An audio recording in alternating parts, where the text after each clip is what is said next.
Hi guys, welcome to Stretty Sundays with me, Johnny, Ian, and Dale. Unfortunately, Ian's messing around with his webcam at the moment. I did give him a thumbs up to start, but he didn't want to start. Today we're going to talk about a number of topics. Firstly, we're going to start with the result at Sunderland, which ended in 1-1. First half goals from Juan Mata from across from Valencia, and also a corner kick that we were caught out by Jack Rodwell, ex-City player. I'm going to hand over to Ian because I don't know if he's ready yet. But Ian, are you ready? I am. I was just trying to see if we could add Adam in as well, but because he just seemed to have found Hangout, but I'm not entirely sure what he was doing. But so if you want to start on these preview, and especially I'd like to see Jonathan's reviews. I saw you two taking the travel to Sunderland on your videos, but just it's one of those sort of brief snapshots when you come out of the ground and it's just dawning on you about a game like that. You sort of say things. Now you've had 24 hours or so to mull it over. I think that when you sort of look at it back in the light day, we were a bit too negative on the likes of, well, apart from Cleverly, can always be negative on that point. But yeah, I think we should go round, and I'll be back with you in a second, guys. Let me just see if I can add Adam Durack in here, and that'd be quite interesting because Dale's going to join us as well, because that'd be 5 of us. I think it'd be Stretty his first, in actual fact, Serge. Yeah. So I'll tell you a bit about the trip to Sunderland. So me and Johnny, we went up there with Alan Pritchard and his brother James. We had a great time going up there in Alan's mobile. Johnny, what did you think of the game, mate? And the trip as a whole? Yeah, the trip was great fun. They always are, aren't they? The away days, they're always a giggle. That's for sure. Now I was going to say, actually, Ian, we actually had a few hours to digest what had taken place, didn't we, Serge? Because we only did our post-match review in the forts of India, in North Manchester, when we arrived back. So we'd had a few hours to let it soak in. So not much has changed, really. I thought we were quite composed in our analysis. We weren't too harsh on that many players. I actually thought Cleverly, maybe it's just me being defensive towards Cleverly, because I'm not, obviously not his biggest fan. I don't think he's a great player, but I think it's very harsh to single him out yesterday. There was such a number of underperformers that, it's very easy to revert back to the whole scapegoating scenario with Cleverly, isn't it? But, there were several players that really didn't perform yesterday, so I'm very loath to pinpoint Cleverly. There's loads to discuss, isn't there, from the game? I mean, what did you reckon, Serge? Yeah, look, I thought, if I'm honest with you, I thought we played particularly poorly. I didn't think we were much good going forward. I think we looked lethargic. Yeah, for me, it's not so much a tactics thing or whatever it is. I think the players, really think it's deep rooted. I think it's more deep rooted than that. I think there's a certain thing where the players don't trust their own abilities. And it's really affecting them mentally. The players don't trust themselves, therefore, they do all these short passes to each other, and none of them want to take the risk to put that penetrating ball or whatever it is. And that's what it ultimately comes down to. We're almost playing it too safe, and we look too defensive, against the likes of Sunderland, and that really shouldn't be the case. Thoughts? Well, no, but there's multiple factors at play, isn't there? There's definitely a psychological issue, because the deeper you get mired into a lack of confidence as a collective, it's always going to kind of be a vicious circle. But there's also, I think, the formation obviously is an issue, because you had players yesterday sort of pointing to each other and almost talking themselves through the formation, and you can't. It's very difficult to play at the elite level of football and learn on the job how to play a formation. So that is going to take time if he persists with it. And then, of course, there's requiring the personnel to play that formation, which obviously he's currently addressing. So there's several factors at play, which are all contributing to the current kind of woeful displays.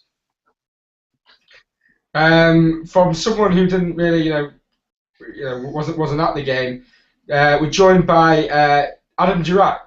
Adam, welcome to Stretty News TV and Stretty Sundays Bank Holiday Special. I assume you watched the game yesterday. What were your initial thoughts? Yeah, I did watch the game, and it was disappointing. I mean, it was really poor. One of the things that struck me is that Rooney's come under a lot of criticism, and he was just having to come so deep because the midfield was giving nothing.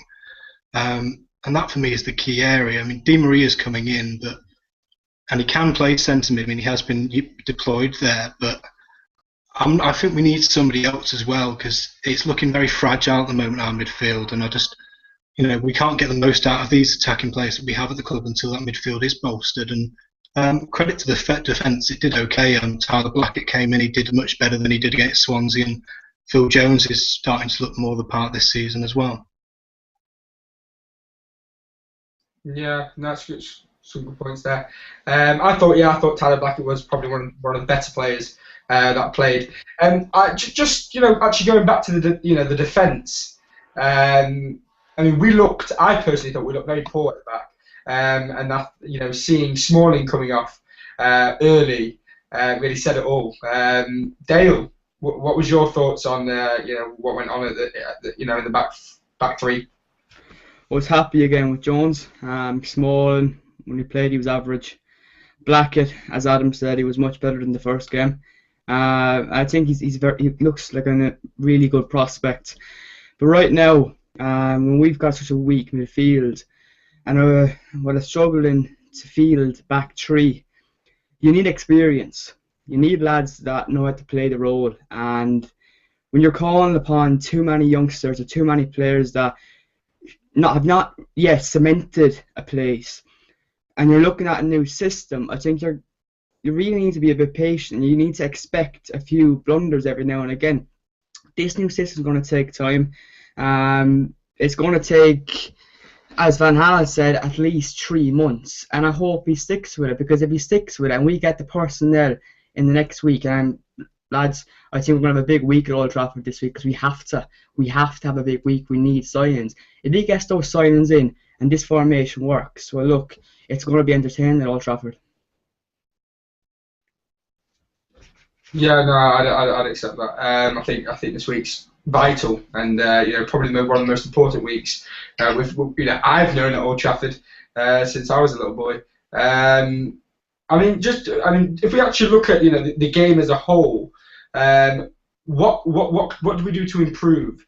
Because at the moment, I don't believe last season we kind of blamed the manager and we said, oh, Moyes this, Moyes that, after the 2 games it looks quite similar to last season. Ian, what do you think? How do we improve? Is it simply the players, or what is it? You're muted, Ian. You're muted, mate. It's because I was in and out of joining everybody in. It's fine, but Jesus Christ, it's like an overall. Anyways, yeah.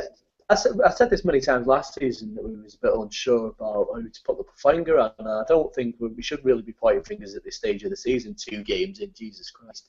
Let's hold our horses on that one. But the new system seems to be a bit of a... Someone thought, I mentioned this last week. Someone that was sat near me at Old Trafford after 45 minutes at the Swansea went, "Oh, there's a window of 45 minutes." And he starts again for the same thing, and he'll continue to do so. It's not going to be something that he'll go away from. What I'd like to do, though, is actually have a look at what United do play like this and try and compare it to the same, not the same players, obviously, but the same system that he used for Holland during the World Cup, because that was quite effective in quite a different sort of arena, especially on a world scale. And he seemed to get it correct there with the Holland squad, again, doesn't play that. They've never played the type of football that they've played before, so it was quite interesting to watch, sort of like how Holland ended up. But this, I don't really sort of see that we should be pressing panic buttons or anything such. No, I was quite convinced quite well that this system will take hold eventually. Because I watched the under 21s against Liverpool on Friday night, and they're Lauren Jones system in the under 21s, and it'll be the same for Nicky Butt in the under 18s and such like that. it'll go down throughout the entire club. And they've sort of picked it up quite well, the under-21s. They seem to be playing the same system, and they seem to be doing quite well. So I'm not too sure if it's confidence issues in the first team, if it's just a case of some people are unsure what they should be doing, where they should be, what they shouldn't be, or if it's just a case of we do need big players and replacement and change it in the club. Because my review of Saturday is we was absolutely clueless in attack. There was no penetration, no creativity, no pace, and no way of knowing if we was ever going to score a goal at one point. Defensively, I didn't think we looked defensively that bad in actual fact, apart from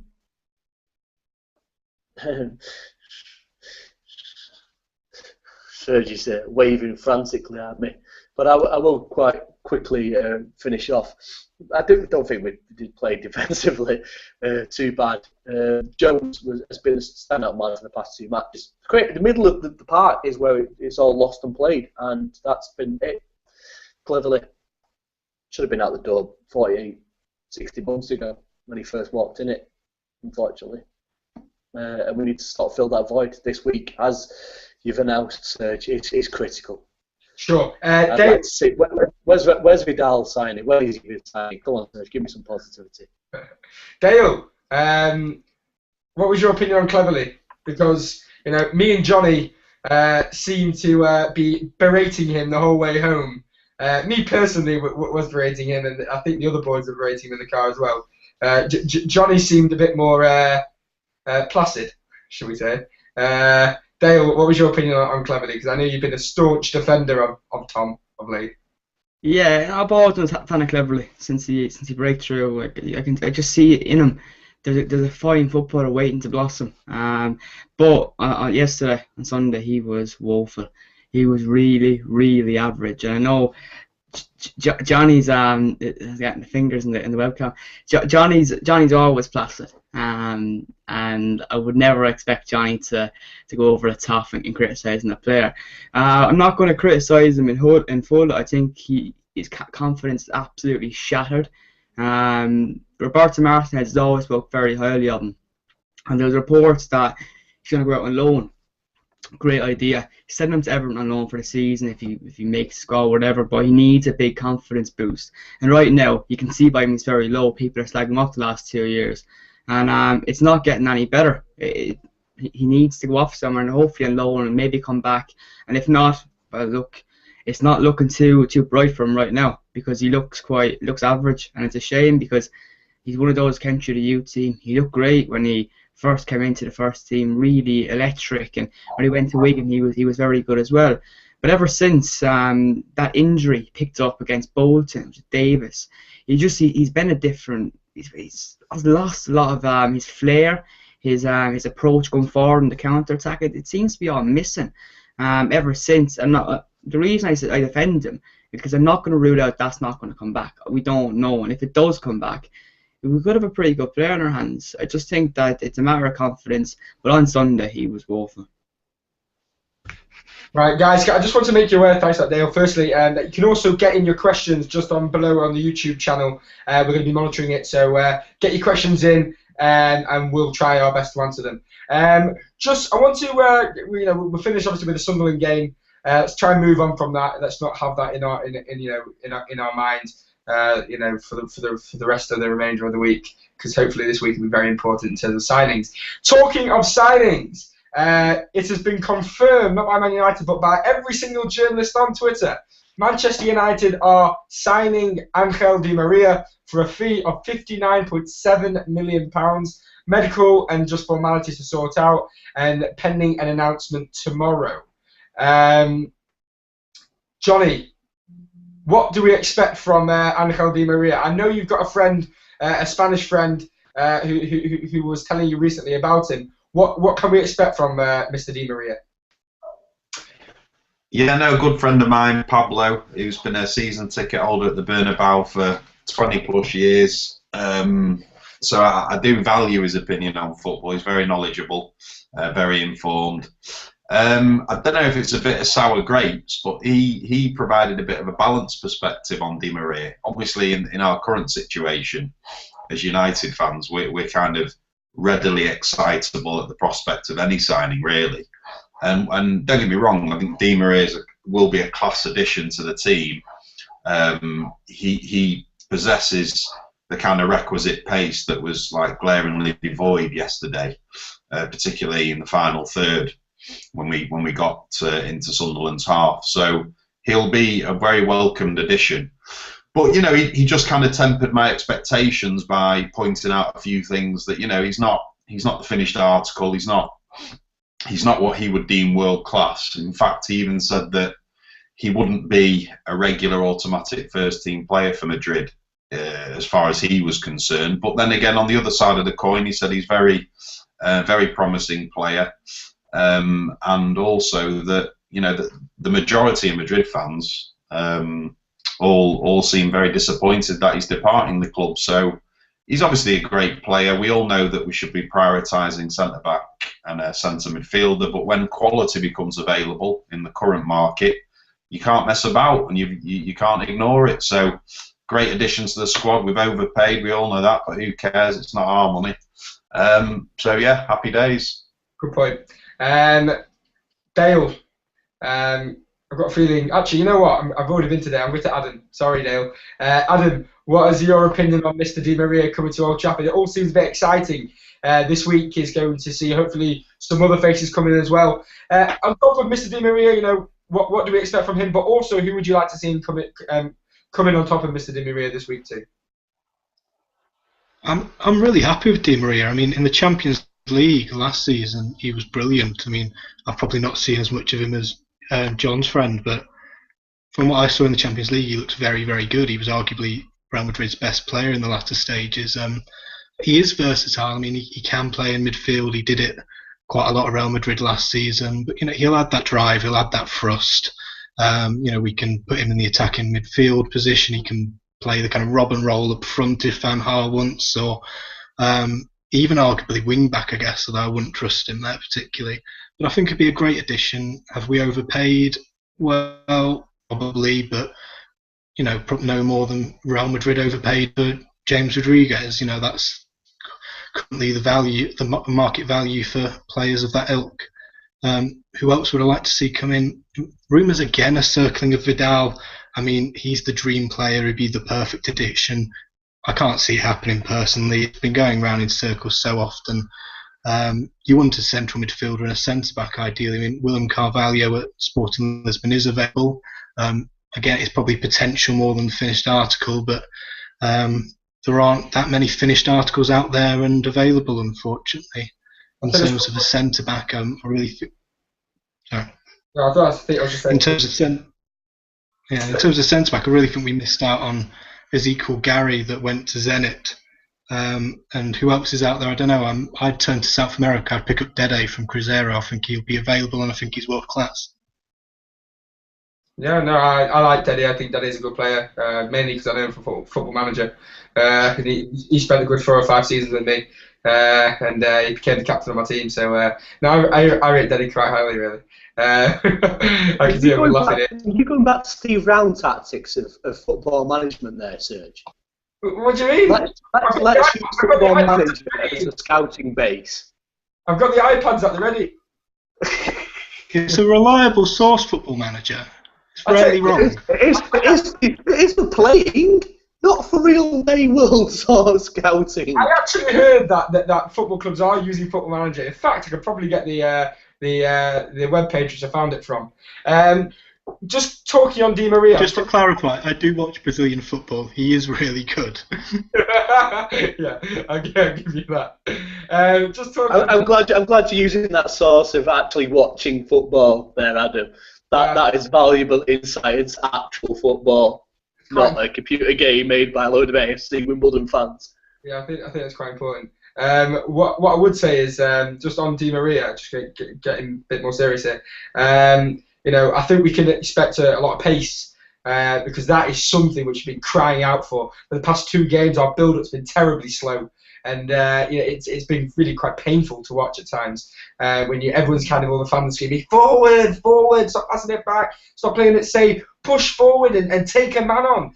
I saw numerous times Valencia getting to the wing numerous times and stopping, and then kind of doesn't know what to do with it, and then he passes it back in again or he runs back. And attack. Exactly. So yeah, hopefully the likes of Di Maria can really bolster that. Just talking on more signings, Dale, who else would you like to see come in? I know Fabrizio Romano said earlier on that Nigel Young won't happen. I think if they offered enough money, of course it could happen. I don't think he'd be too expensive. I think he come in and definitely do a job. A few people were asking today, would his past at City change our kind of feelings or thoughts and that? I don't know about the rest of it. For me, no way. I think at City he was good, and then City kept buying all these midfielders. We can't seem to get midfielders, but they're getting loads of them. And then he players like Garcia too that came in and kind of took over the reign there, and Yaya Toure, now Fernandinho and Fernando. We're looking at Anderson cleverly. Fletcher, and Fletcher that we'd really mentioned about yesterday, he was awful as well. He was atrocious, and for some reason he is shielded. Why? Because he was sick. Well, look, it's very sad he was sick, but if he's not cutting the grade, he's not cutting the grade. In terms of signings, I really want to have De Jong as one, but obviously Romano is ruling that one out. I don't think the saga with that is over yet. Listening to Romano as well, he inquired about it. There's yet to be a formal bid placed, and I think it's going to be an interesting week this week, and I really wouldn't rule out a big one in there. And that's what we need. You're getting in Di Maria for lots of money, and by the way, I don't care about valuations. It's not my money. It's not your money. I'd rather see money spent on players and fucking servicing the debt or servicing the Glazers' fucking pockets. But the reason we need a player like Vidal to come in is when you have great talent up front. You have Robin van Persie, Wayne Rooney, Angel Di Maria, Juan Mata, Januzaj. Name those great players. You need to get them the ball. We haven't got anyone splitting up play or keeping possession. No, we've Herrera back from injury. But you need someone from beside Herrera, and I think Vidal would be a great mix. He's able to keep the ball and break up play, and most importantly, we need a goal scorer from midfield, and he's done that before. Yeah, I think that's a good point. Just to butt in for you, Serge, arriving at Carrington as we speak. Sorry? I'm not too sure if he's. Di Maria seems to be arriving at Carrington as we speak. There's pictures going around on Twitter at the moment. I'm thinking, hang on a minute, is he having a sleepover with Ed? Shouldn't he be in a hotel? Yeah, I'm sure you'll be finding that. Can't be doing a medical at this time of night. It's not transfer deadline day. We're not that close just yet. I think he'll be arriving at the Lowry shortly. He'll be at Tiger student night tonight. Yeah, maybe. Can't see it. What was he going to say? Just talking on, what else was needed. Evidently, we need some other positions filling. One of them would be the centre mid role to play, that gaping hole role, which able to bring the ball forward, like what Anderson was able to do, and no, not many other players were able to do for United. But the rest of them not so good. I mean, Fletcher yesterday was looked off the pace. His passing was atrocious. But then again, who did play well? So evidently, centre mid needs filling. The width, hopefully, Angel Di Maria will be filling that role, and centre back. But even if we take on 3 signings, guys, don't you believe we need more than that? What happens if someone gets injured? We're going to be back to the square one where we'll have to play cleverly in midfield again. What's your thoughts on that, Ian? It does seem like we seem to be really spread across the board, don't we? In terms of depth, value of depth. We saw Smalling go off, and basically Louis Van Gaal must look to the bench and go, "Who the blooming hell's back here?" Because I'm going to have to call up a reserve player in a minute, and he ended up having to put Michael Keane on, who yet again didn't do too badly for the play of his part. He was a bit rash and a bit excited for the fact that he got his first team debut, but you're going to expect that for the youngsters. and it was good to see him actually play. But not in those sort of circumstances. You need to be able to put up quality and replace with quality again. So I'd like to see another centre back come in, and we've talked about Vidal. I'd like to see it happen. I think Kadira's gone completely off. Well, he's announced that Ancelotti said that he's not coming for Real Madrid. They've done their business for probably the transfer window. But you really think that there's got to be another holding midfielder. And Vidal, I've said it years and years, he's the closest player that we've had to a Robbo or to a Keane, and it's what United have been trying out since Keane. What about Carvalho? What's your opinion on Carvalho? I don't know if anyone's seen him play much. I mean, I've got friends in Portugal, Diego Dias and a few of the boys that support Sporting Lisbon, and they said that he's a top player, and that, they could see him flourishing quite well in the Premier League. Johnny or Adam, have any of you seen him play much? Let's go with Johnny first. I'll defer to Adam on this one because I haven't actually seen a lot of Carvalho. I just remember the centre back that used to play for Chelsea. But go on, Adam. I'll leave this one to you. I've seen a bit of him, and particularly in the Portugal qualifiers against Sweden, he came on and was just really assured in that midfield. But it would be a gamble. I think, by all accounts, it looks like he will go on to be a world-class player, and he's probably be a great buy. Will he come in this season and immediately flourish and fill those holes? I don't know, but we're in that position where we have to gamble at the moment. We don't have Champions League football to offer. We've missed out on a few big players that we probably shouldn't have. So, Sporting have basically said he's available if you pay big money. Let's go and pay big money and bring him in. We need to take a gamble on someone, and he's proved it in Portugal. He's starting to prove it at the national team. Let's see if he can do it in the Premier League.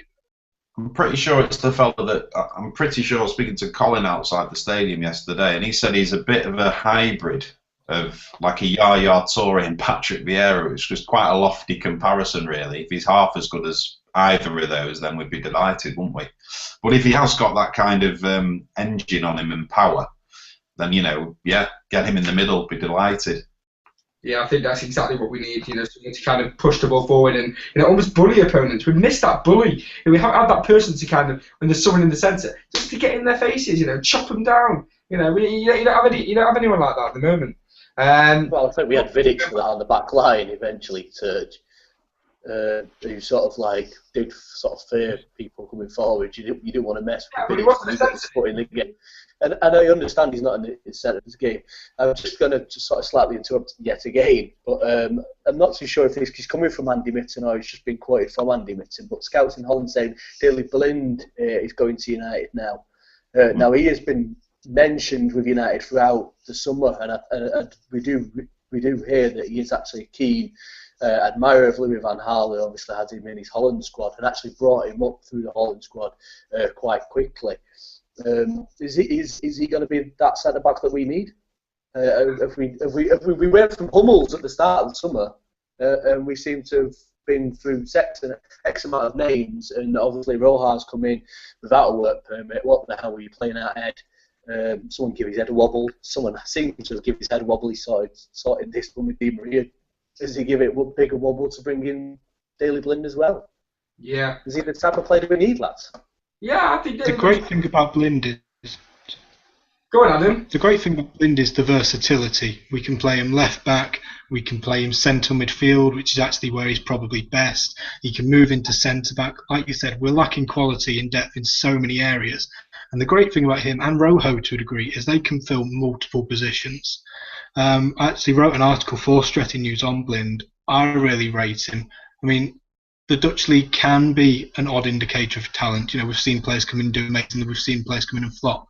But he was great in the World Cup, and he adds that versatility. And in today's market, it looks like he'll be fairly cheap. If you call 16 million or whatever cheap, I guess. Yeah, no, I rate Blind. I really do. I mean, I do watch a bit of Dutch football. I think he's a good player, personally. I think he's, the versatility of the player. I think that's important. Where we can, either put him, we can put him anywhere, left back, centre back, defensive mid. He'll play all over the show if needed be. Probably go and go. John O'Shea. The John O'Shea factor, exactly. So I mean, let's move on. I mean, we've talked reasonably about signings. Just on the Angel Di Maria, I just want to remind our viewers that it's not the 75 million as touted. It's 59 million. So it's, you know, well done, Ed. How about that?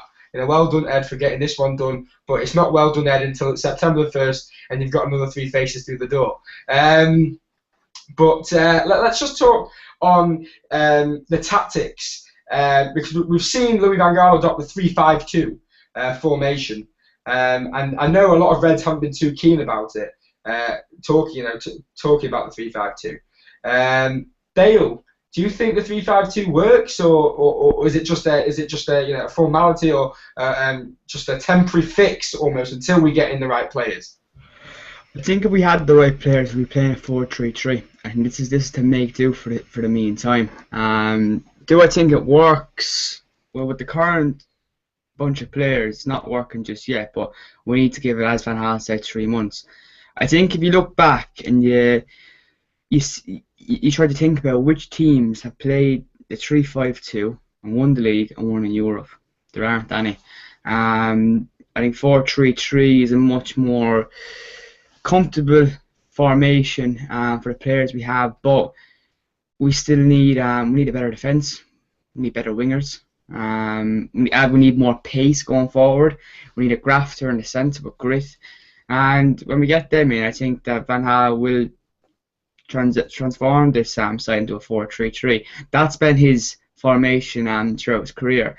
And I know with Holland he played 3-5-2, but I don't think the Holland team were very good. I think they overachieved. And I think it's down to if he had the players if he had the players at Holland and he had the players at United, he'd be playing 4-3-3. I think it's only a matter of time. And hopefully, as you mentioned, Serge, 3 more signings this week, fingers crossed, and the players that we need, we can see a 4-3-3 come into effect. But right now, I think it looks like he's going to have to stick with what he has, and he's going to stick with it, I think, for 3 months at least, and see if it works. Hopefully it does. Adam, what do you think about the 3-5-2 formation that we're currently adopting?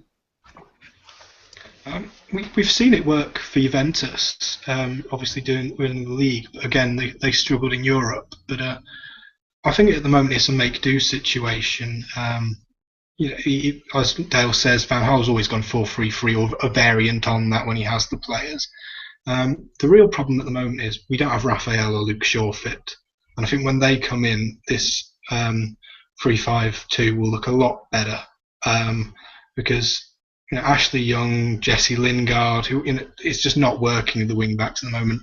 Valencia did a lot better, but it allows us to play 2 up front. It compensates a little bit for the midfield, and as Dale says, until we have those players in and they're integrated into the side, I think it's a case of we have to make do, and that's what we're going to go with. At least we get Rooney and Van Persie up front, and I think when they have somebody behind them in midfield, so they don't have to drop so deep, they will start getting the goals, and hopefully we'll start to kick on a bit more this season. Johnny, as a whole, what would you like to see from United this season? What would I like to see from United this season? Crikey, Serge. No fence sitting, Jonathan. No fence sitting whatsoever. That's a very open-ended question, that. Can you give me something more specific? Can we talk about formations? Yeah, I do like formation. What the meaning of life is. What? Ask me what the meaning of life is. And I'm not going that far, but what kind of football do you want to see from United this season? Attacking football, possession football, Barca football. What do you want to look at United? Because evidently, LVG comes with a certain tactic and strategy that he likes to play. What are you expecting?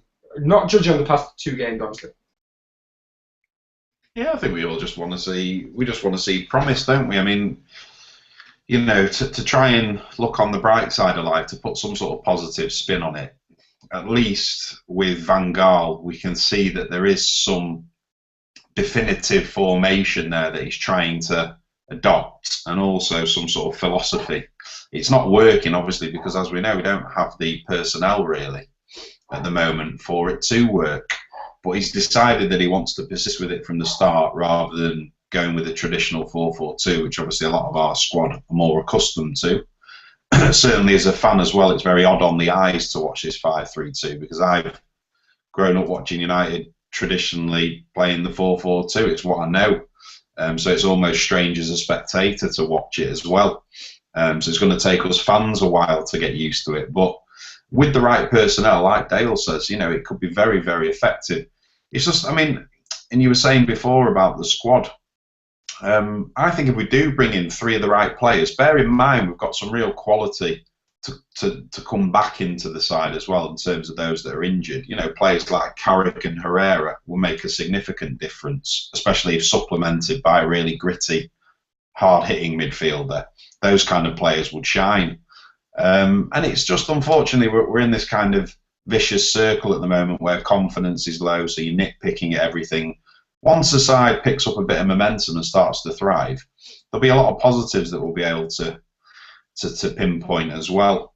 So I'm still quietly confident that, you know, with a few players, we'll vie. With the right players, we'll vie for top 4 still. Good point. No, I like that.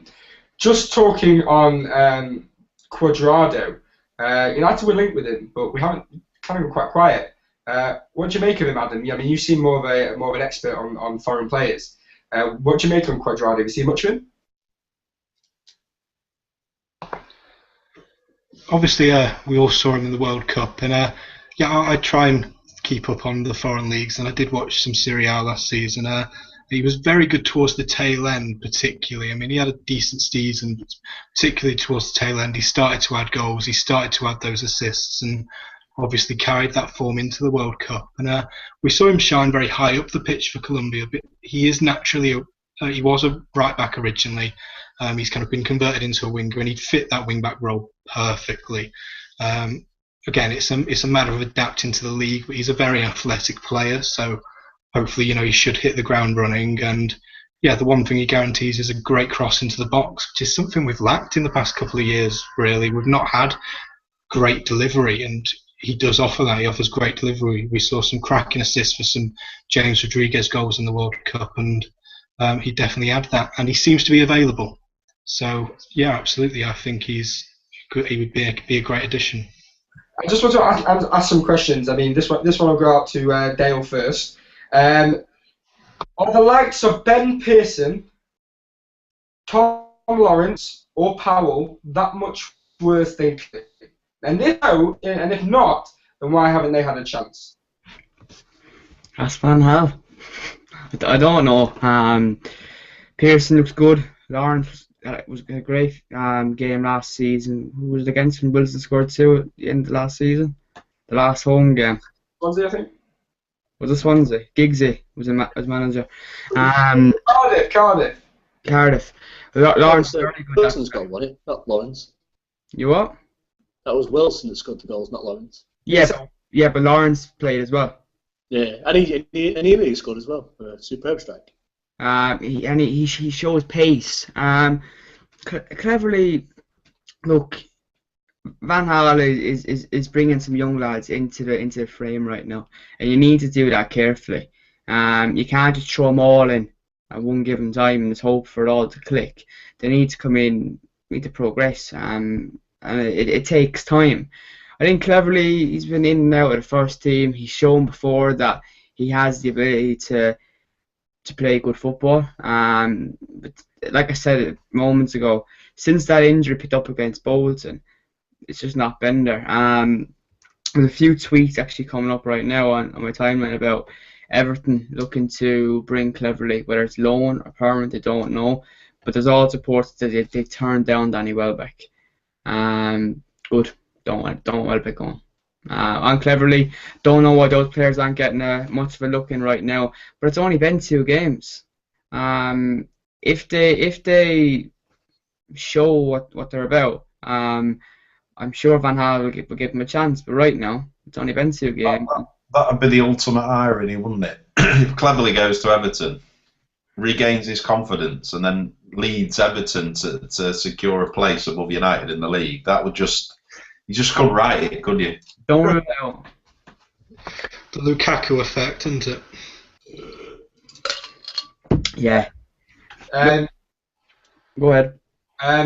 just move on to the next question. Sorry, because I want to try and get this done by 10 to. Don't you think we are being way too easy on Van Gaal? Don't get me wrong, I think he's a class manager and way better than Moyes, but if Moyes had said it would be a miracle to win the league with this squad, or it will take 3 months to get to the system working, everyone would have said that he's being too negative. Ooh. Now, Dale, I know I'm favouring Dale, but I know Dale had this thing against Moyes, and then I'm going to go on to Jonathan. Yeah, but remember, this is the squad that Van Gaal inherited from Moyes. Though, remember, it's not like inheriting the champions and saying that it'd be a miracle to win. He's inheriting the 7th place. You know what I mean? So there's a difference there, I suppose, subtle difference. Okay. The saying really is. The Moyes effect has had a year to infest this United side, so he's had to inherit that. Remember. The saying goes is that it's easy to replace the man that followed Sir Alex Ferguson, and it seemingly should be, but especially on the Moyes effect, as Jonathan's just announced. But no, I'm going to interrupt because we were going down the line, but I think we can't. But it's 2 games.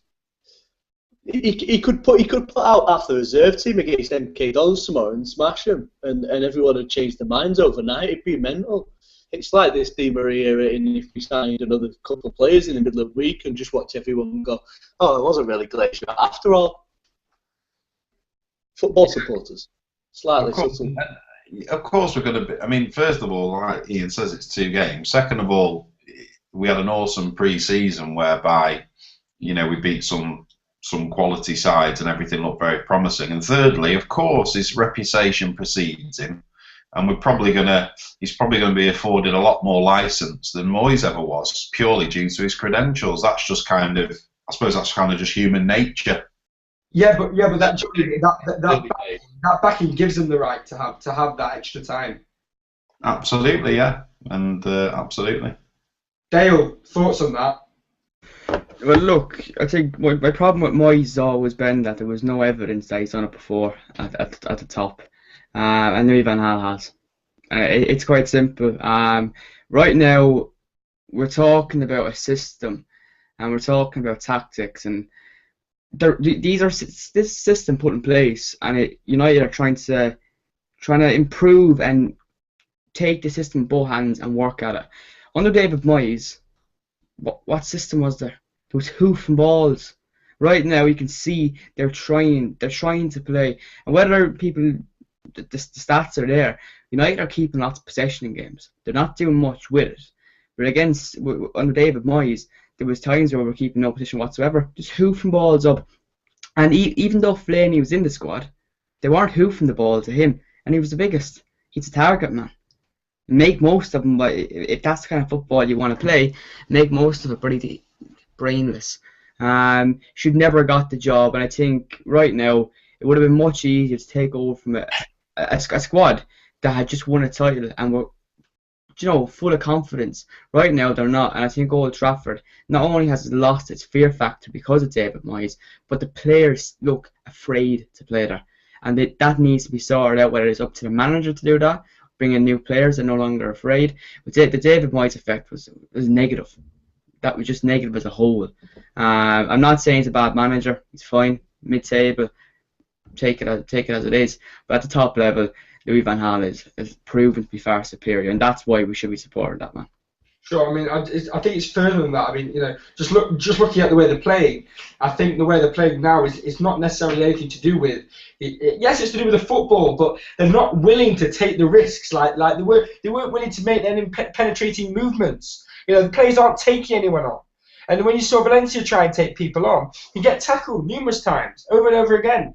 And I don't know if it comes down to ability or what, but for me it seems like it's a mental thing. It seems like a mental block. They're very mentally fragile. And I know it sounds like some kind of, I don't know, horror, but it's true, and it's had a really bad effect on them, Fergie leaving.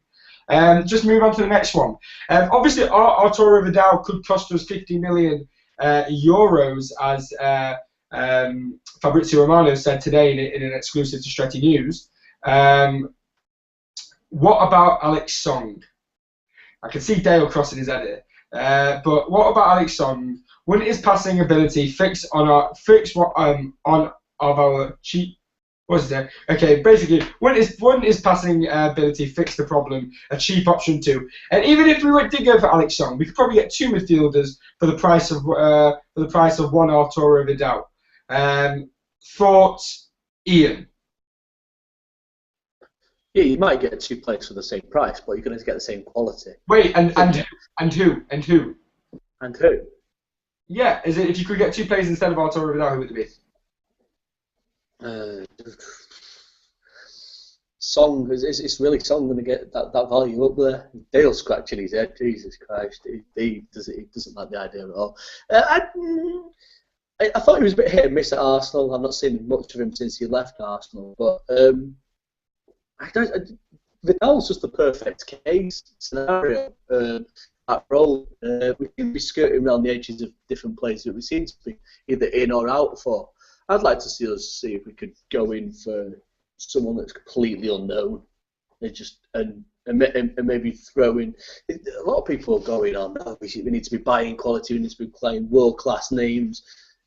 Not particularly Louis van Gaal knows the sort of producer the players and quality players that he needs, but to put 2 together when you've actually trying to put them in the same sentence as Arturo Vidal is a completely different scenario, because he is that complete player that United need. Off the top of my head, I couldn't give you 2. We've sort of skirted around. I think the major case, in actual fact, we've actually gone really more in than players out tonight. In actual fact, my point would be, what happens to Kagawa in this situation? Because LVG's already said that Kagawa wasn't happy with it, the way that he's type of playing and stuff. He could be on the way out the door. And then we had the whole situation with Danny Welbeck. Apparently, he's been interested by Everton are interested in him. We can't be sort of letting maybe Kagawa. Is there a way of using Kagawa as some sort of bait for Hummels, or maybe for Vidal in that case, because he'd be quite perfect in a Juventus setup. Yeah, Lots of creativity. He doesn't have to really get into too much pace, especially in Italian leagues where the Serie A is a bit slower than the Premier League. Jonathan's brought in. There's 6 members of Stretty News tonight. We thought we'd broke 1 record, and Jonathan's brought in another. Fred the Red. We seem to. We're breaking more records tonight than what Woodward's ever going to do at United. No, X amount of millions of counters, but yeah. Adam, if you were to pick 2 players instead of Arturo Vidal, just 2 names will do. Just 2 names. Don't need to go into long chats. Just who is it? 2 names. Willem Carvalho and Morgan Schneiderlin, but they'd probably cost more together than Vidal. Thank you. That's all I wanted. Dale, 2 names. Going to agree with Adam. Morgan Schneiderlin and Nigel de Jong. Okay, that's great. Well, that about confirms everything for tonight. So, guys, it's going to be Angel Di Maria's medical tomorrow morning, so we're told, and the formalities and the pictures will be done tomorrow, and he will become a Red Devil. So we're all quite pleased about that. And as a result, we have just something very small to finish off this Stretty News episode, should we say? This is just for everybody, because I know everyone appreciates what's gone on in the past, and at the moment in time, we need to be happy. It might seem crazy what I'm about to say. Sunshine, she's here. You can take a break. I'm a hot air balloon that could go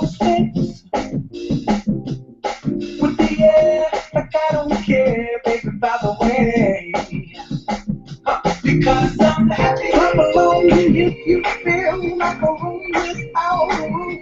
Because I'm Please follow Serge on Twitter, Serge MUFC, because his Twitter line's going to be absolutely. Please follow Serge because his Twitter line tomorrow morning is going to be unbelievable. And the excitement's going to be mental. Your Twitter. Guys, so tomorrow, if anyone's heading down to Milton Keynes tomorrow, be sure to tweet us. I'm going down with the Stretty News camera, and we'll do some interviews outside the stadium. Guys, remember to subscribe to Stretty News TV and like this video. If you've not commented on the video yet, make sure you leave a comment below, and we'll do our best to accommodate what you've written and write back to you. Also, follow everybody on the panel. Let's start with Adam. Adam, do you want to plug your Twitter, please? Yeah, it's at FT Ball Talk Life, and my column on Stretty News will be up in the morning, so you can read that, and it'll be shared on my Twitter account. Lovely. Ian, do you want to plug yours? Mine is at Ian Patterson MU. Lovely. Fine. Easy. Jonathan. I've not got poppadoms in my mouth tonight, so I can actually say it. At Jonathan Schrager, SHRAGER. Like an acronym of the horse, Shergar. Lovely. Dale, you got two. Yeah, at Stretty News and at Stretty News TV, and personal account O'Donnell. Sorry? Big fucking sneezing. Sorry, lad. O'Donnell Dale and at Stretty News. And I didn't think you wanted the Twitter followers, just sneezed in between. And mine's at Serge MUFC. So, guys, thanks so much. Remember to like the video, subscribe to Stretty News TV, and we will see you on next week's episode of Stretty Sundays with a new guest. Next week we are going to be having ex-Manchester United player Daniel Nardiello will be joining us on Stretty Sundays, and we're looking forward to having him on to discuss the Burnley game and hopefully some more signings too. Come on, United.